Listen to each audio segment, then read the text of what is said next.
어쨌든 보이부에 보이언이라는 사람이 노동자로 위장하고 나와 있어요. 항상 북한 사람들 알고 있어요. 어디든 북한 사람들이 가는 곳에는 보이언이 항상 상주에 있다. 축구 선수나 체육 선수들 같은 경우에 혼자 나가는 경우에도 따라 나가요, 보이언이. 보이언들은 또 그러면서 돈을 벌어요. 이거를 행정 책임자랑 북한의 정치 책임자라고 하는데 따로 있는 거예요. 따로 나가서 아르바이트 하겠다. 이제 보이언한테 뇌물 보이고 나가고, 북한에 한번 들어갈 때마다 편지 전달해주면서 돈 받고, 편지 전달해 줄 때도 저희한테 얘기해요. 편지 애초에 봉투를 밀봉하지 마라. 그래서 이제 정말 거기에는 굉장히 교과서적인 이야기만 그렇죠. 여기 나오니까 저국이 얼마나 아름답고 저기 얼마나 위대한지 알 것 같다라는 식으로 막 그렇게 쓰고, 편지마저 감시할 정도로.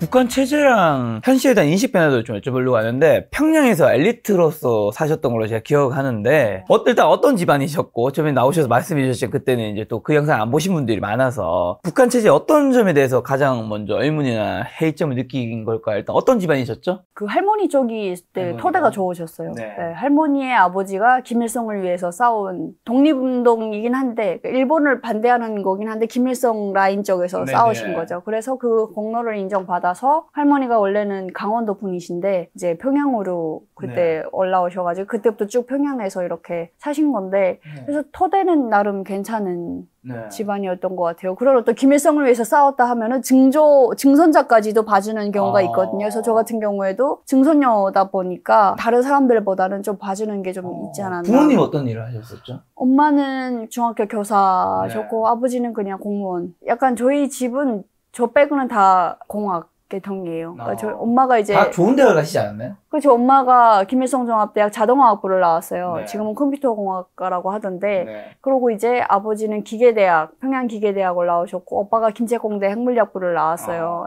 다 이제 그 공학 계열인데, 엄마 같은 경우에는 처음에는 기자로 일을 했었는데, 공학 관련된 그쪽에 어떤 기자로 일하다가, 그게 이제 수입이 안 좋고 막 이러다 보니까 다시 또 대학 교수로 갔다가, 그 다음에 최종적으로 온 게 중학교 교사예요. 아이러니하게도 중학교 교사가 대학교 교수보다 조금 더 보리가 괜찮은. 그래서 갔을 때 안 맞긴 했죠. 종합대학 그 자동화가 전공인데 수학 교사로 이렇게 이제 오셨었으니까. 근데 어쨌든 수학 교사가 된 다음부터 집안의 형편이 좀 나아지기 시작했어요. 그러니까 그 전까지는 굉장히 좀 어려웠었고 경제적으로 저희 집이 학급에서 제일 못 사는 정도로 되게 먹고 사는 게 힘들 정도로 그렇게 어려웠었는데, 엄마가 항상 저보고 너도 공학을 전공을 해라, 이과 전공을 해라, 이제 과학자가 되거라 하는데, 일단 저는 과학자 머리는 아니고 이과적인 머리는 아니거든요. 그것도 있지만 너무 그게 싫은 거예요. 아니 과학자가 돼봤자 저렇게 못 사는데. 대부분의 과학자들이 너무 살림이 힘들어요. 그리고 북한에서 제일 남자의 결혼 상대 직업으로 기피하는 직업이 연구사예요. 연구원, 우리로 치면. 아무것도 없거든요. 그러다 보니까 맨날 동원만 다니고, 나는 절대 과학자를 안 한다 해가지고 그때부터 살짝 좀 이해가 안 되는 점이 있었죠. 과학자들이 잘 살아야 되는 거 아닌가, 과학자들의 어떤 대우가 좋아야 나라가 발전할 수 있는 거 아닌가, 그런 생각을 했었는데, 이제 나중에 외국에 가서 체제는 정말 잘못됐구나 라는 걸 이제 알게 되면서 나는 좀 사람답게 살아보고 싶다. 그런 생각을 하게 된 외국에 거죠. 언제 어디가 나갔었던 거죠? 한 번 딱 나갔었어요. 2014년에 몰타에 나갔었어요. 몰타. 가보셨어요 혹시? 몰타 못 가봤어요. 너무 아름다워요. 유럽에 있는 지중해에 있는 섬나라거든요. 사실 저도 나가기 전까지는 몰타라는 나라가 있는 줄도 몰랐어요. 근데 이제 그런 유럽에서 선발을 하는 외화벌이 노동자를 선발한다 그래가지고 무조건 가야겠다라고 생각을 했죠. 몰타에 뭘로 갔나요? 직업은? 그냥 봉제공장 노동자로 갔는데, 봉제공장. 중국이나 동남아 이쪽도 많이 나가요. 근데 이제 유럽 몰타는 북한에서 굉장히 멀잖아요. 그러니까 북한에서 멀면 멀수록 왠지 더 자유롭게 살 수 있을 것 같은 거예요. 중국에 가서 일하는 사람들의 생활은 많이 들어봐서 아는데, 유럽에 가면 북한에서 그만큼 훨씬 더 멀어지기 때문에 한 3년 동안은 내가 유럽 사람처럼 자유를 누리다가 그렇게 올 수 있지 않을까, 현지인들하고 막 얘기하면서 영어도 엄청 많이 늘고 그렇게 올 수 있지 않을까라는 꿈을 갖고 이제 간 거죠. 그럼 몰타에 가서 이제 봉제공장 일할 때 기존에 알고 있던 북한의 현실과 어떻게 달랐으면 어떤 충격을 받으셨어요? 사실 그런 어떤 좀 자유롭게 살 수 있지 않을까라는 생각을 갖고 나갔는데, 도착한 날 이제 여권을 일단 회수당했고, 여권을 제가 갖고 있을 수가 없어요. 그리고 이제 외국인하고 일체 대화를 하지 말아라. 거기서 1차적으로 영어에 대한 꿈이 꺾였죠. 아, 나 영어 좀, 멀타가 영어도 쓰고 멀타어도 쓰는 나라거든요. 네. 영어를 이제 못 배우겠네? 막 그러고 이제 40명이 같이 있었는데, 40명이 그 같은 숙소 생활을 하면서 서로가 서로를 그렇게 감시하고, 막 그런 생활. 유럽에 있음에도 불구하고 핸드폰을 소지할 수도 없었고, 인터넷도 마음대로 이용할 수 없었고, 숙소에 들어가서 보는 영화나 드라마도 다 북한 영화 드라마였고, 그러다가 이제 제가 그 현장에서 일하면서, 현장에서 일할 땐 다 섞여 일하니까, 그렇죠. 제 옆에 외국인 노동자도 앉아있고 막 그렇단 말이에요. 그들이 항상 그 쉬는 시간마다 보는 핸드폰. 그게 너무 궁금한 거예요. 뭔데 저렇게 계속 볼까, 핸드폰을. 그래서 그다음에 그 사람 한데 이제 몰래 얘기를 해가지고 핸드폰 좀 하루만 좀 빌려달라. 근데 빌려주겠대요. 자기 하나 떠 있대요, 핸드폰이. 그래서 그 빌려왔던 핸드폰이 삼성폰이었는데, 네, 그거를 이제 가지고 숙소에 들어가서 밤새 혼자 이것저것. 그때 유튜브를 처음 알았어요. 25살, 4살이었나 그때가. 예, 처음 알아가지고 막 엄청 너무 신기하더라고요. 요 얇은 요 막대기 하나에, 요 판대기 하나에 대체 뭔데 세상 모든 정보가 다 들어가 있는 거예요. 이게 뭐지 하다가 제가 검색 막 하다가 김정은까지 검색하게 됐어요. 거기서 이제 김정은을 검색했을 때. 영어를 쓰니까 김정은 영어를 이렇게 써가지고 검색을 했는데 두근두근 거리는 거죠. 내가 검색했을 뿐인데. 네, 검색 자체도 두근두근. 해본 적이 없으니까. 심장이 그냥 바닥으로 쿵 떨어지는 줄 알았어요. 예, 막 그러니까 처음으로 그러니까 한마디로 신을 검색해 보는 거예요, 제가. 검색했는데 막 외국인들이 그때 김정은을 비난하는 영상 뭐 엄청 많이 올라오고 그걸 보면서도 와, 그때 그 충격은 야, 이거 내가 이래도 되나 하면서도 그럼 그걸 보면서 너무 호기심이 돋고 가짜야 아니면 이 세상 사람들이 뭔가 잘못 알고 있어 이거 이렇게 생각하신 거 아니면 진실 알게 돼서 너무 충격받은 이 두 쪽이 좀 나뉠 거잖아요. 진실을 알게 된 그거였죠. 그러니까 그 맨 처음에 나오자마자는 좀 빨갛게 세뇌되어 있다 보니까 외국인들하고 너네 잘못 생각하고 있는 거다. 우리 그 김정은 원수님 되게 좋은 사람이다. 막 그러다가 제가 계속 꺾여요. 이게 말도 안 되는 주장을 하다 보니까 어느 순간 저도 이런 얘기는 하지 말아야겠다라고 이제 피해야겠다라고 하던 상태에서 제가 핸드폰을 좀 빌려달라고 했을 때는 어느 정도 이제 호기심이 막 있을 때 그 영상을 보면서 그때 들었던 생각이 이 사람도 욕먹을 수 있는 사람이구나.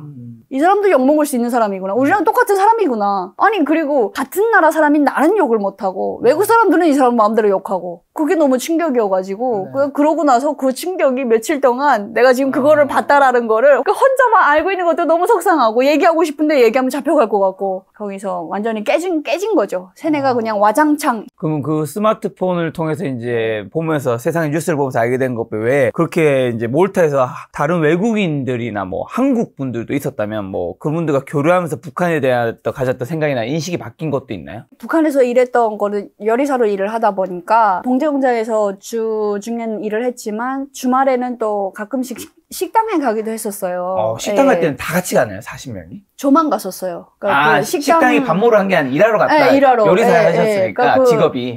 식당을 이제 오픈하려고 준비하고 있던 상황이었고 북한 사장이 그런 상황에서 식당 오픈을 준비하는 친구 한 명이 있었고 저는 이제 거기에 주말마다 좀 동원됐던 느낌에서 한 2번, 3번인가 나가봤었어요. 주말에 식당에 갔는데 그때는 이제 혼자이다 보니까 40명을 뒤로 하고 그들은 그 숙소에서 자기네끼리 감시하고 있고 저 혼자니까 그때가 제일 자유로운 거예요. 그래서 그때 이제 그 식당에 한국 분들도 오시고 하는데 굉장히 너무 말을 걸어보고 싶은 거죠. 왜냐하면 북한에서부터 드라마를 너무 재밌게 봤었으니까 그 내가 드라마에서 봤던 저 사람들 나 한국말 좀 할 줄 아는데 왜냐면 드라마 보면서 남조선 말도 엄청 많이 따라했었거든요. 그래서 가가지고 막 괜히 말 걸고 막 그랬었는데 그분들은 그냥 인간 대 인간으로 대해주는 게 너무 좀 따뜻하다? 예, 저는 그 사람들한테 가면서도 뭔가 그 안에서 또 이제 교육받은 걸로 우리는 뭐 무상교육이고 뭐 이제 무료교육이고 막 그런 얘기를 하고 있는데 그분들한테는 그게 웃긴 거죠. 뭐 그게 뭐가 중요하겠어요. 그냥 지금 이렇게 동포가 만났으니까 그냥 밥 같이 먹고 놀고. 그게 한국인은 처음 만난 건가요? 처음 만난 거죠. 처음 만나기 전에 한국인에 대한 인식과 만났을 때 느낌이 다를 거잖아요. 어떻게 달라요? 만나기 전에는 환상이 엄청 그러니까 드라마에서만 봤던 봤던 이민호 오빠나, 예, 그리고 이제 그 뭐 성준기 오빠나, 너무 잘생긴 오빠를 많이 봤네. 아, 근데 거기에 오셨던 분들도 잘생기셨어요. 피부가 그렇게 좋더라고요. 근데 북한에서 그 세뇌 교육은 한국은 뭔가 나쁜 놈들이고 뭐 이렇게 돼 있는 거 아닌가요? 그러니까 나쁘다는 건 알고 있는데, 못 산다라는 세뇌 교육도 같이 받았었어요. 근데 못 산다라는 거는 드라마 보면서 다 깨졌고. 이미 깨졌고. 네, 워낙 잘 사는 곳이구나, 이런 거였고, 나쁘다라는 거는 뭔가 이제 막연하게 하도 이제 듣다 보니까 그런 교육은 있었는데, 그분들 만나서 이야기하면서 그분들이 이렇게 만난 것도 쉽지 않은 일인데, 우리가 지금 그분들이 그러는 거예요. 탈북민이 아닌 북한 사람을 처음 봤다라는 거예요. 그러니까 북한 사람 신분인 상태였잖아요, 그때는. 그러면서 우리 한번 밤에 클럽에 한번 가보자. 진짜? 그래서 클럽까지. 근데 거기 클럽은 그냥 가서 이렇게 즐기는, 맥주 하나 들고 이렇게, 고리 자체가 다 클럽이에요. 나왔다 들어왔다 하면서 이렇게, 그래서 작업복 그대로 그냥 이렇게 가가지고 밤새 춤추고 막 그렇게 놀았었는데. 근데 감시 뭐 통제 안 당하나요? 거기 되게 버이원한테는 우리 그 손님이 많아가지고 새벽에 들어갈 것 같다라고 거짓말을 했죠. 예. 그러고 이제 가서 놀았는데 몇 시간 안 됐는데 그렇게 따뜻하게 대해주는 사람들 처음 봤어요. 아무래도 또 한국 분들은 또 북한 사람들에 대해서 또 좀 더 친밀하게 느끼는 게 친근함 있으니까. 그런 게 있고, 한마디로 그분들은 이제 남북한의 체제 경쟁, 뭐 경제 정쟁 이런 거는 무의미하잖아요. 그렇죠, 그러니까 그냥 그렇죠. 북한 사람 자체가 너무 반갑고 동포니까 그런 건데 되게 따뜻하게 이렇게 그리고 북한 사람들끼리는 외국에 나왔을 땐 더 심각해지는 게 서로를 감시해야 돼요. 그러니까 우리 40명이 나와 있다라면 40명 중에 한 명이 만약 탈북을 한다 그러면은 우리가 다시 북한으로 돌아가야 되기 때문에 우리도 같이 시달림을 받기 때문에 철저하게 감시하고 투쟁하고 비판하고 막 그렇게 해야 되는. 근데 이제 그냥 인간적인 어떤 그런 걸로 대해주는 사람들은 처음이었어가지고 몇 시간 그렇게 같이 시간을 보내고 헤어지는데 물리적으로 가슴이 아프다라는 걸 처음 느꼈던 것 같아요. 너무 아쉽고 이제 내가 다시 북한으로 돌아가면 이렇게 따뜻한 사람들을 평생 만나지는 못하겠구나. 그때 뭔가 이게 생이별이 아닐까라는 거를 그러니까 그분들 입장에서는 그냥 하루 잘 재밌게 놀았다라고 여길 수도 있는데 그때 뵀던 분들 이 영상 보고 계신다면 연락 주시기 바랍니다. 네, 그래가지고 참 많은 걸 느꼈었죠. 근데 북한에서 어쨌든 해외 파견 몰타의 봉제 공장에 가셨던 건데 그럼 실제 노동 환경이랑 처우는 좀 어떻으며 임금은 그대로 본인이 다 받아가나요? 아니면 착취가 좀 심한가요? 임금 착취는 일단 기본적으로 있죠. 사실 뭐 처음에 나갈 때는 북한 사장이 저한테 500유로를 주겠다고 했었어요. 500유로. 예, 뭐 한국에서 500유로면은 말도 안 되는, 한 달이라고 500유로 받았다 그러면은 100만 원도 안 되는 돈인데 그렇잖아요. 근데 북한에서는 그때 500유로면은 엄청난 돈이었거든요. 1년을 벌어도 못 버는 돈이었거든요. 그래서 엄청 꿈에만 부풀어 가지고 나갔는데 130유로 그렇게 받았어요. 예. 근데 사실 제가 500유로 이상은 더 받았을 거예요. 뭐 어쨌든 외국의 어떤 인건비가 있을 거잖아요. 500유로보다는 더 받았을 거고. 근데 이제 뭐 얼마를 받았는지는 모르겠지만, 그 중에서 130유로만 받았는데, 나중에 북한 노동자들 사이에 이제 소문이 돌고, 뭐, 암암리, 그런 이제 이야기를 들어보면은, 우리가 그 외국인 사장한테서 1차적으로 받는 월급의 10% 정도만 우리한테 온다. 그러니까 90%는 그냥 가져간다. 근데 10%만 받아도 북한에 가면 그거는 그쵸. 북한에서 일하는 것보다는 훨씬 큰 거죠. 북한에서 일하는 것보다는 크죠. 근데 이제 500유로에서 130유로면 너무 작은 거긴 하니까 그걸로 또 생활도 해야 되고 뭐 밥은 제공이 돼요 거기서. 근데 이제 그 공장이 중국인 공장이다 보니까 중국 요리 기본으로 나오고 우리가 따로 또 해먹고 싶은 음식들도 있을 거고 한데 그거는 좀 어려운 그런 거였고 노동 환경 같은 경우에는 그래도 중국보다는 훨씬 나은 편이라고 하더라고요. 중국에 나가 있는 봉제공장 노동자들은 그냥 북한 사람들끼리만 이제 따로 건물을 지어서 같이 거기다 몰아넣고 일을 시키는데 마감이 며칠이다 하면은 며칠 밤을 새워서라도 북한에서 밤 팬다고 하거든요. 밤을 패서라도 일을 시키는 거예요. 그렇게 완전 먼다고 하더라고요. 그래가지고 그렇게 일을 해도 한 달에 100달러? 겨우 그 정도만 선해진대요. 아무래도 중국과 북한은 더 붙어있고 통제가 훨씬 쉬울 테니까. 근데 몰타가 유럽에 있는데 그 멀리까지 보내면 이 아무리 사상 교육을 받았어 이 뭔가 세상에 대한 의심도 생기고 뭐 좀 더 자유로울 거잖아요. 당연히 중국보다는 굳이 몰타까지 중국으로 다 보낼 수도 있을 텐데 굳이 막 유럽에 몰타까지 보내는 뭐 이유가 있을까요? 그게 아마도 인건비가 더 비싼 것 같아요. 그러니까 중국에서 북한 노동자한테 주는 인건비랑 유럽에서 북한 노동자한테 주는 인건비가 더 비싸기 때문에, 예, 그래서 이제 떼먹을 수 있는 그 여유가 훨씬 더 많아요. 예, 그렇기 때문에 네. 이제 보냈던 것 같고, 거기 이제 건설 노동자들도 한 60명 있었고, 저희 봉제원장 한 40명 있었는데, 돈 아마 많이 벌었을걸요. 자, 그럼 해외 파견 시 아까 여권 압수 당한다 하셨는데, 집단 생활 강요, 외부인 접촉 금지 등 북한 당국의 통제가 구체적으로 좀 어떻게 이루어지나요? 일단 여권은 그냥 무조건 다 바로 뺏어가는 거고. 그 버이언이 기본적으로 나와 있어요. 우리 한국 분들은 이해를 하세요. 그러니까 뭔가 북한에 대해서 워낙 많이 알고 계시니까, 국정원 같은 약간, 예전으로 치면 약간 안기부? 뭐, 거기 요원, 감독으로 오는 거죠? 그런 사람들이 이제, 근데 외국 사람들은 이걸 어떻게 설명해야 될지 모르는데 잘 이해를 못하는 사람들도 꽤 많아요. 근데, 어쨌든 버이부의 버이언이라는 사람이 나와가지고, 여원이죠. 그 사람이 나와서 노동자로 위장하고 나와 있어요. 아, 노동자 위장해서? 누군지 모르는 거예요? 그렇죠. 그러니까 중국은 어떻게 나가는지 모르겠는데, 유럽 같은 경우에는 버이언이다 하고 나가면 안 되죠. 통과가 안 되죠. 기본적으로 인권이 다른데, 인권에 대한 인지도가 다른데. 그럼 여기 나오는 분도 보이원이 뭐 여자는 아닐 거고. 남자인데, 이제 건설 쪽에서 껴있을, 뭐. 건설 노동자 쪽, 그 속에 이제 끼어가지고 일을 하는데, 하루 종일 사무실에서 뭐, 하는 건 없지만, 노동자처럼 위장하고 나와 있어요. 그럼 유럽에서는 그렇게 위장해서 유럽 사람들 모르는데, 북한 사람들 누가 보이원인지 아는 거예요? 이미 다 알고 같이 나가는 거니까. 항상 북한 사람들 알고 있어요. 어디든 북한 사람들이 가는 곳에는 버이언이 항상 상주에 있다. 심지어 뭐 혼자 나가잖아요. 그 축구 선수나 체육 선수들 같은 경우에 혼자 나가는 경우에도 따라 나가요. 버이언이. 버이언들은 또 그러면서 돈을 벌어요. 그렇게 나가가지고 좀 웃긴 게 이거를 행정 책임자랑 북한의 정치 책임자라고 하는데 따로 있는 거예요. 그래서 이제 남자 건설 노동자들 같은 경우에는 주중에 몰타 그때 주 5일 몰타는 그때 금요일 오후 1시면 퇴근했어요. 그러면 이제 주말 거의 이틀 반을 쉬잖아요. 그때 이제 따로 나가서 아르바이트 하겠다. 이제 버이언한테 뇌물 보이고 나가고 뭐 그런 어떤 걸로 봐주기도 하고 북한에 한번 들어갈 때마다 편지 전달해주면서 돈 받고 편지 전달해 줄 때도 저희한테 얘기해요. 편지에 애초에 봉투를 밀봉하지 마라. 봉투를 그냥 뭐 어떻게 하지 않은 채로 닫지 않은 채로 그냥 줘라. 이런 식으로. 내가 볼 거니까. 그래서 이제 정말 거기에는 굉장히 교과서적인 이야기만 그렇죠. 여기 나오니까 저국이 얼마나 아름답고 저기 얼마나 위대한지 알 것 같다라는 식으로 막 그렇게 쓰고 그런 식으로 가운데서 그렇게 편지마저 감시할 정도로. 그럼 미니님은 요리사로서 주말에 일하는 거 있으니까 이제 북한 사장이 운영한 식당에 갔던 건데 그 외에 다른 봉제형제 일하는 분들은 집단생활 강요나 외부인 접촉 금지가 훨씬 더 심했겠네. 훨씬 더 심하죠. 외부인을 만날 일이 없었겠네. 그냥 그러니까 숙소에는 근데 중국 노동자들이랑 베트남 노동자들이 같이 살고 있어요. 근데 이제 방이 다 다르잖아요. 그래서 근데 중국인들은 중국 사람이랑 베트남 사람이랑 같은 방에 살아도 무관해요. 그 사람들은 뭐 자기들끼리 친하면 같은 방에 들고 그러더라고요. 근데 북한 사람들은 북한 사람들끼리만 한 방을 써야 되다 보니까 근데 이제 중국 사람들도 한류를 워낙 좋아해가지고 그때가 토요일 아침이었는데 아침에 뭔가 분위기 낸다고 옆방이었어요. 바로 옆방에 그 중국 사람이 강남스타일 노래를 켠 거예요.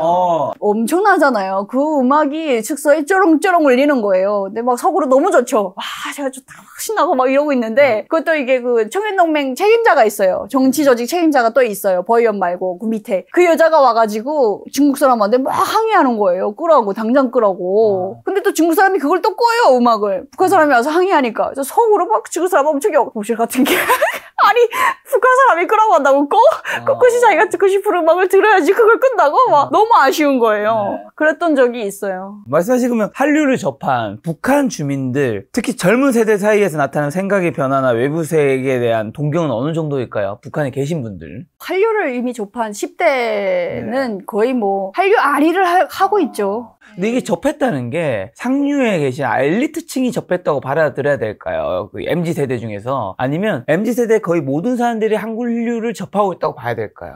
이게 그 학교에서 보면은 유행을 선도하는 애들 있죠. 있죠. 북한도 뭐 약간 학교 짱이라고 얘기하는데 뭐 그런 남자애들이라던가 좀 인기 많은 여자애들이라던가 뭐 이런 애들 위주로 유행을 좀 안다 하는 애들은 한 번씩은 다 노래를 듣던 뭐 영화를 보던 드라마를 보던 해가지고 벌써 패션만 봐도 달라져요. 이게 구하는 게 그렇게 어려운 건 아닌 거고. 그렇죠. 제가 학교 다닐 때만 해도 그렇게 어렵진 않았어요. 그냥 뭐 친구한테 얘기하면 친구 집에 가서 이제 컴퓨터라든가 그때는 그거였거든요. 펜티움 3, 펜티움 2 막 이런 그 뒤에 이런 거 달린 그런. 진짜 오랜만이다. 그런 컴퓨터인데 거기 보면 막 노래가 막 100몇 개 있는 친구도 있었고 그래서 나 친구 집에 가서 전기만 오면 그거 켜놓고 듣고 그다음에 전기가 갔다? 그러면 기타 치면서 노래도 한국 노래 따라 부르고 그럼 북한 당국은 이거 당연히 알고 있을 텐데 한류를 비롯해 외부 정보 유입 차단하기 위해서 어떤 통제하고 있고 주민들은 또 이거를 어떻게 회피해서 또 구하려고 하고 있고 그때 있을 때 백공구라고 했는데, 백공구 그룹바라는 게 있었어요. 네. 거기서 항상 그 한류 단속을 하는 기간이에요. 그래가지고 막 밤중에 새벽에 이제 이렇게 거리를 걷다가 불이 켜져 있는 집에 갑자기 급습해가지고, 네, 뭘 보고 있는지 보기도 하고. 영장 없어도 돼요. 뭐, 문을 똑똑하고 들어가는 건가요? 두드리고, 그렇죠. 문 두드리고. 문 열 수 없는 거예요? 안 열면 안 되죠. 한국과 다른 거죠? 아이고, 한국은, 언니, 난 왜. 그러니까요. 그게 그런데, 뭐 항상 뭐 다르니까 북한 강국은. 네, 범죄자 혐의자를 잡아도 변호사 오기 전까지 얘기 안 하겠다고 그러더라고요.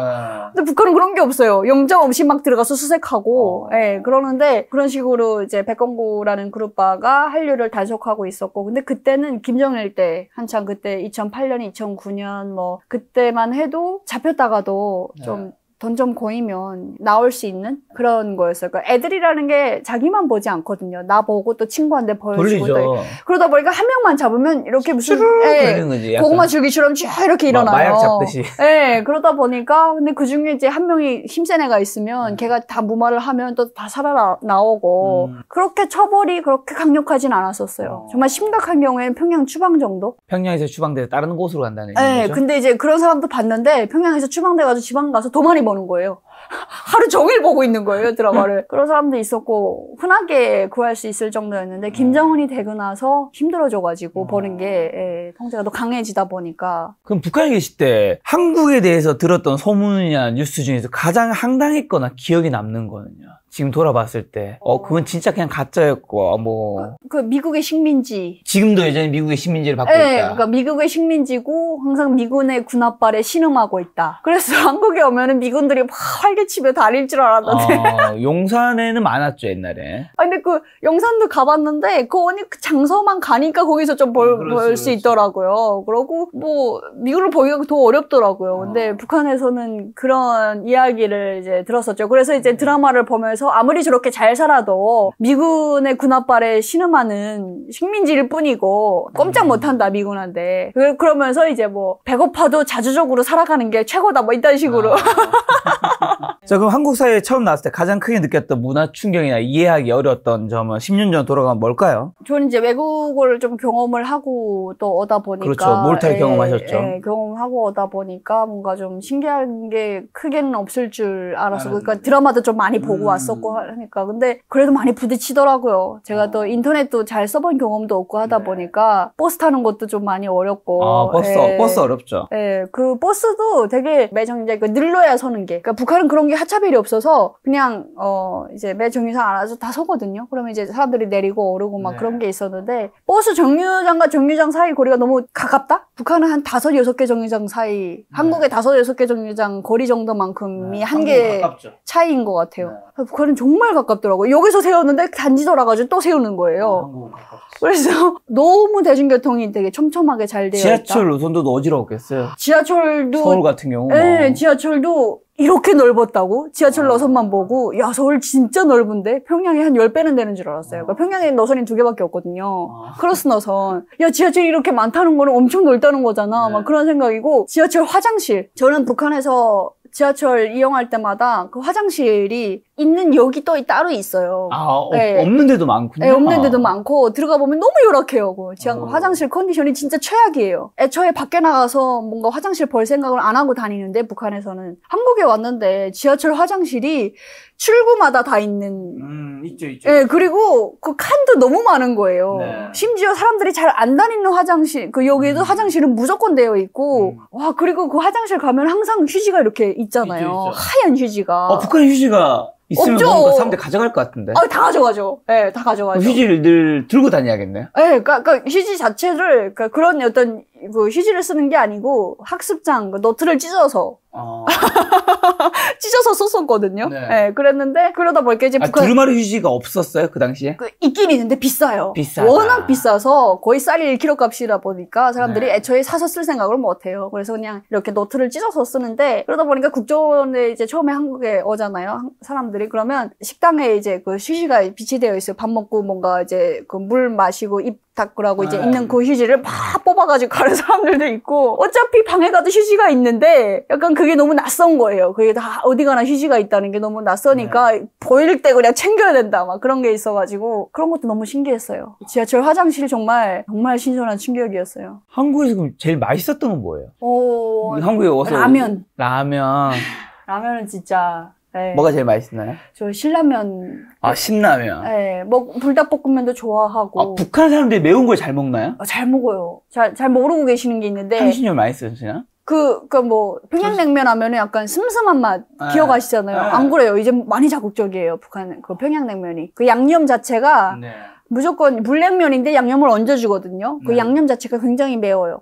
약간 칼칼한 그런 맛에 먹는 것 같아요. 그래서 매운 거를 또 되게 좋아하고 하다 보니까 라면. 그리고 뭐 맛있는 음식 워낙 많죠. 저는 한식을 정말 좋아하는데, 네. 덜솥밥도 정말 맛있고, 네. 그 고등어 구이도 정말 맛있고. 자, 그럼 한국에서 정착하는 과정에서 가장 큰 외로움이나 어려움 느꼈던 순간은 언제였고, 이를 극복하는데 도움이 준 사람이나 계기는 뭘까요? 좀 외로움은 있었죠. 아무래도 있을 것 같은데요. 가족, 친척, 친구 모든 인적 네트워크가 다 북한에 있고 딱 혼자 이렇게 돼버리다 보니까 더 어려웠던 거는 나가면은 말투가 항상 저는 되게 그때 너무 충격이었던 게 나름 북한에서 한국 드라마를 많이 보면서 제가 막 얘기하면 애들이 한국 말투 쓴다고 막 약간 거의 그런 비슷하네. 한국에서 지방에 있는 친구가 서울 갔다 오면 이제 너 서울말 다 쓰네 하지만 서울 사회 봤을 때 다 똑같이 그냥 지방말만 쓰고 있는. 네, 그래서 이제 한국에 오면 언어적인 어떤 장벽은 없을 거라고 정말 장담을 했었어요, 제가. 근데 나가서 이야기를 하면 항상 어디서 오셨어요? 이런 이야기를 항상 듣다 보니까. 톤앤맨이라고 어조에 좀 남아있어요. 네, 억양도. 단어에는 별로 안 남아있으신데. 처음에는 훨씬 더 그랬거든요. 이제 그 발음도 막 그렇고. 그러다 보니까 너무 그게 또 약간 스트레스고, 그래서 더 뭔가 집에만 있게 되고, 나가는 게 좀 두려워지고. 근데 사실 그게 약간 그런 거죠. 큰 의미는 없는데, 그냥 단순히 궁금하니까 어디서 왔냐 물어보고, 그렇지. 북한에서 왔다 그러면, 진짜요? 하고 이제 대단하다. 그냥 그렇게 끝이지 뭐. 독담으로 끝나는 건데. 근데 그걸 계속 물어보면 스트레스죠. 저는 그때 스스로 뭔가 약간 작아지는 그런 걸 느껴가지고, 그것 때문에 좀 있었는데, 저는 그냥 방송하면서 많이 그게 해결이 됐어요. 내 이야기를 북한에서 왔다라는 걸 일단 밝히고, 북한 이야기를 제일 잘할 수 있는 이야기가 북한 이야기였으니까, 말을 많이 해서 뭔가 이제 내 존재를 어쨌든 편하게 내 이야기를 할 수 있는 그런 걸 통해서 좀 외로움을, 어쨌든 사회와 좀 소통하고 싶다라는 생각을 했었는데, 이제 어떤 출구가 이제 방송.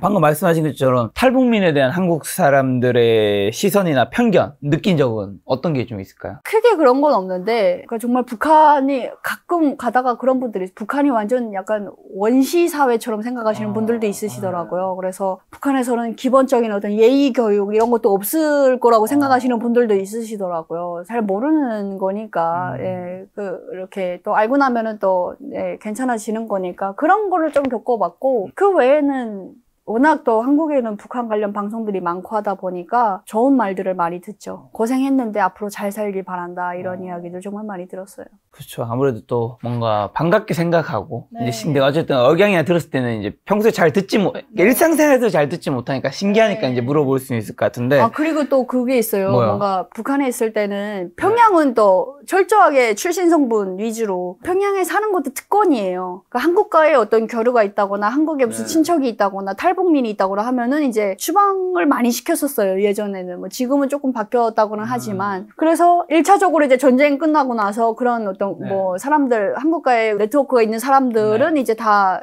지방으로 보냈고 하다 보니까 평양에 살 때는 드라마로만 봤지 어떤 한국에 대한 이야기, 뭔가 좀 가깝게 느껴지는 그런 거리가 없었거든요, 연결고리가. 한국에 와서 보니까 만나다 보면 우리 부모님도 황해도 분이세요. 네, 우리 할아버지도 이제 평양 사람이에요. 그런 분도 좀 있죠. 정말 많으시더라고요. 그래서 되게 그게 신기했어요. 이렇게 북한에 어떤 뿌리가 있는, 북한과의 어떤 그런 있는 사람들이 전국에 퍼져 산다는 게 확실히 다를 수밖에 없긴 하지만 그게 또 신기하긴 했어요, 그렇죠. 처음에는. 자, 그럼 한국 생활 중에 정말 나도 한국 사람 다 되었구나 느꼈던 순간이나 경험은 뭐가 있을까요? 이제 한 10년 정도가 되어 오니까 북한에서의 기억도 조금씩 좀 가물가물해지고 약간 그런 경우도 있는데 일상에서 되게 많이 느끼는 것 같아요. 자연스럽게 모든 걸 행동을 할 때. 처음에 왔을 때는 길거리에서 이제 교회 전도하시는 분들 양복 입고 이렇게 서 계시잖아요. 많이 계시죠. 네, 그리고 여성분들도 정장 입고 서 계시고 귀찰 때인 줄 알고 진짜 이거 거짓말 아니에요. 진짜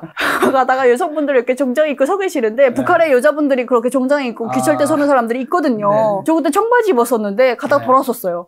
이게 뭐지 막 왜 그랬지 지금 생각해보면 너무 부끄러운데 모르니까. 근데 이제 전혀 그런 어떤 제약을 그럴 수가 없잖아요. 한국에서는 청바지 입었다고. 그래서 그런 어떤 자유 권리들을 되게 당당하게 누릴 때 그럴 때 이제 확실히 느끼는 것 같아요. 그러니까 뭔가 북한에서는 너 그러지 말아야 돼 이렇게 해야 돼 하면 네 알겠습니다 했는데 한국에 와서는 그러면 안 돼라고 하면 왜 그러면 안 돼요? 왜라는 질문이 생겨나는 거예요. 그렇죠. 그럼 한국에서 가장 행복했던 순간이나 성취감 느꼈던 경험은 언제일까요? 이제 10년 정도 됐으니까. 학교에 갈 수 있다라는 그 자격을 얻었을 때도 굉장히 성취감을 느꼈었고. 이대에 가시지 않았나요? 네, 지금.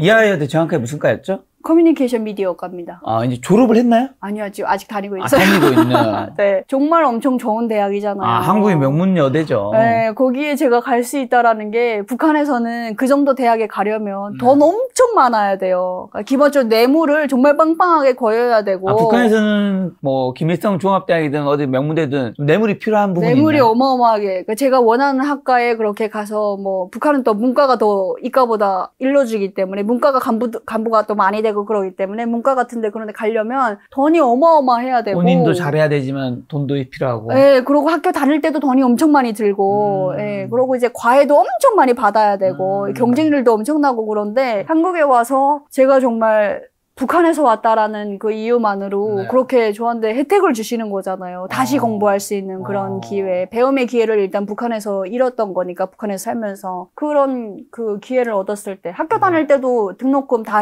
이제 되니까 너무 그게 행복하고. 뭐 지원이 나오는 게 있나요? 그게 좀 달라요. 국립대학교, 서울대 같은 경우에는 국가에서 다 해준다고 알고 있는데 사립대 같은 경우에는 국가에서 반, 그다음에 학교 재단 거기서 반 이렇게 된다고 알고 있어요. 그래서 지금 너무 행복하죠.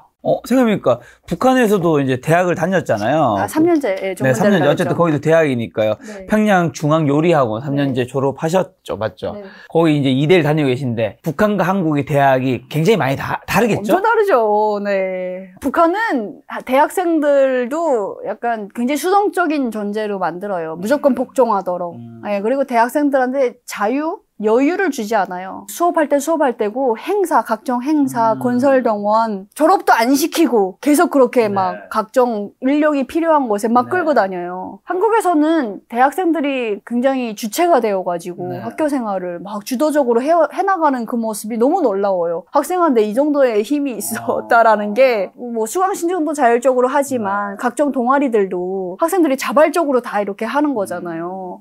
그것들이 되게 보면은 너무너무 대단해요. 아무래도 한국에서 가장 크게 느끼는 가치라고 했을 때 뭐 사랑이라든가 뭐 여러 가지 있다면 그 중에서도 자유겠죠? 자유죠. 네, 자유고 배울 수 있는 자유, 말할 수 있는 자유, 또 이동할 수 있는 자유, 각종 자유가 있는데 지금 요즘은 계속 강의를 다니고 있거든요. 수업을 들으러 이제 다니고 있거든요. 근데 진짜 확실히 그 북한의 강의실이랑도 너무 다르고 북한은 뭐 선생님이 일단 왕이고, 학생의 어떤 의견 같은 경우에는 잘 반영이 안 되는 경우가 대부분인데, 저는 한국에 와서 대학교 다니면서, 원래 대학교 교수가 되기도 너무 어렵다고 들었는데, 교수님들 되게 학생들한테 너무 배려를 해주시는 게 보이는 거예요. 자, 오늘 수업은 여기까지 하겠습니다. 하면 다 줘봐요. 교수님이 아직 안 나갔는데 다 나가버려요. 그리고 막 강의 시간에 모자 쓰고 앉아있는 것도 너무 충격이었고, 자는 것도 너무 충격이었고, 핸드폰 보고 있는 것도 너무 충격이었고, 놀라움의 연속입니다. 그렇지만 한국 사회에서 가장 실망스럽거나 이해하기 어려운 점도 있을 텐데 뭐가 가장 실망스러우세요? 아직까지는 좀 많이 배우고자 하는 네. 그런 거다 보니까 원래 한국이 이런 것인가 이런 이해를 좀 더 많이 하게 되는 것 같아요. 근데 네. 실망스럽다거나 그런 거는 아니면 뭐 지금까지 이해가 안 되는 거 뭐 그런 거 없으세요? 예를 들면 어떤 부부가 30년을 살아도 서로가 서로를 절대 이해할 수 없는 영역이 있잖아요. 근데 당연히 10년 동안 한국에 살았어도 이거는 진짜 내가 납득은 못하겠다 이런 거 있잖아요. 그 부부 이야기가 나와서 그런데 또 뭐 이혼 관련된 프로그램도 좀 이렇게 많이 보고 있고 요즘 부부 관련 프로그램들도 많잖아요. 많죠. 네. 재밌잖아요 그런 거. 네. 내가 이혼을 하든 안 하든 그 프로그램 재밌어.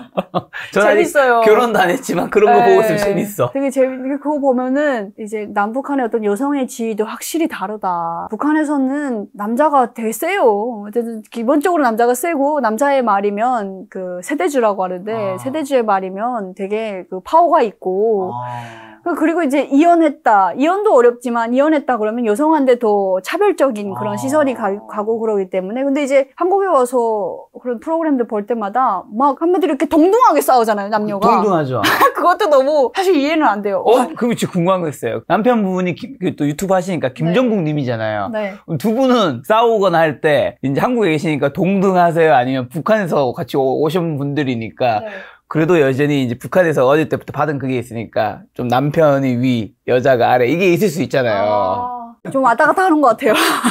동등하다가도 그래도 어쨌든 내 남편 기는 내가 살려준다 뭐 이런 게 또 있어가지고 네. 어쨌든 남편이 그래도 나보다는 좀 더 잘 보였으면 좋겠다? 네, 약간 그런 게 있어요. 그래서 나중에 또 시부모님 만날 생각도 하고 있고 하면은 뭔가 어쨌든 북한에서의 그거는 벗어날 수는 없는 것 같아요. 많이 깨지긴 했지만 근데 이제 그런 측면에서 그런 프로그램들을 봤을 때 여자가 저렇게까지 해도 돼? 약간 이거 어쩔 수 없이 이제 북한에서 오셨으니까 그런 생각을 그런 게 좀